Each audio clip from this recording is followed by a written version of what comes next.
This is the program A1 Car Trader for FM Touch that works on the iPhone and the iPod Touch, and soon the BlackBerry and the G1. This program is designed for a buyer or a salesperson at the car dealership. The program can be purchased by either one. The screen that we're looking at is a form which is called the buyer's order. The buyer's order is a tool that is used by a dealer to cover all issues as far as the transaction of purchase of a vehicle.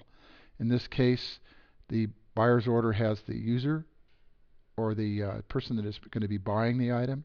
The user could be a buyer who comes in and enters all of his own information. There is the current vehicle that you may want to be purchasing. The buyer's order is always for one vehicle at a time as far as the purchase is concerned, so that information would be added here. If there's any warranty or things offered conditionally, they would be put in this space. This may be, for example, somebody who wants floor mats would be an example. The actual buyer's name that's buying the vehicle. 1 or 2 trades. You can offer either none, 1 or 2 trades. And this would be the description of the vehicle and the amount of miles on it. The trade date as far as when you're going to be trading this in.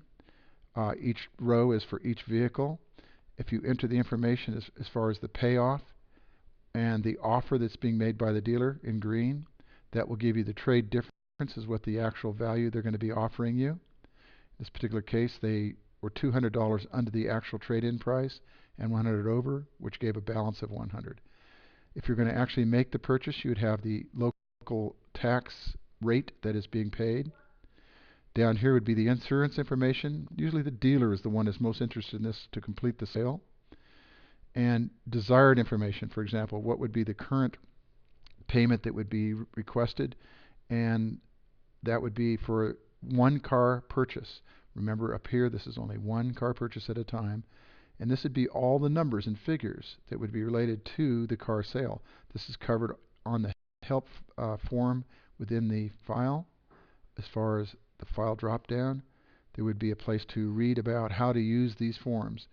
Now the drop down includes this particular screen we're looking at, plus 2 screens that would be used on the portable device that have all the input that would fill up the buyer's order. There are 2 screens because there's so much information.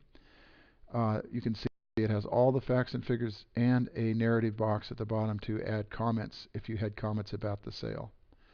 There are additional drop downs here. For example, there's a listing of the actual person that is making the purchase. If this were the dealer, he could track those for follow-ups. There would be a trade file. This would indicate what it was actually transacted as far as the trade was concerned, like we saw at the first page. This breaks it down so that you can see exactly what it was traded in. Trade list is the actual list of trade-ins. Inventory would be the inventory for the dealership, and this would be used by a salesperson to locate cars that were of interest by the buyer. And then the inventory listing, which is the list of all the cars that are in inventory and the value of them, shown here. Let's go back to the beginning. It's essential that when you're buying a car to understand how the buyer's order works, because the values that you see here determine if you have a good purchase or a bad purchase. And this is on the part of the buyer. So by entering the information as you're going through the deal on the portable device, you can see if you're going to get a good deal or you're losing money. You can always check back and look at the buyer's order before you make a purchase, like take it home and evaluate it whether or not you want to make the purchase or not, or compare it to other dealers' offers. This is a walkthrough of the A1 Trader program. If you have any questions, you can email us on our blog. Thank you.